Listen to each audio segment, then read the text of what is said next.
I'll be showing you guys how to make an origami bird. Here's this first step. First step, you take this, fold it diagonally.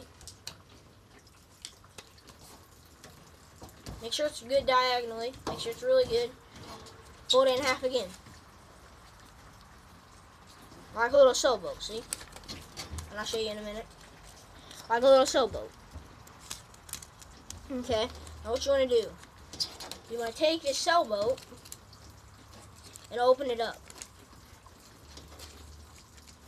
I think I'm skipping a step here. And open it up. Bend it back. Bend it back. Like that. Okay.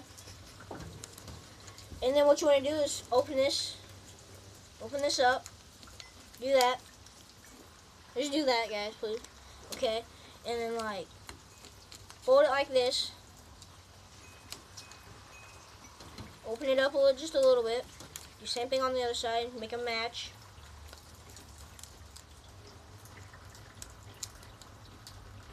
And there's your origami bird, guys. How cool is that? There you go.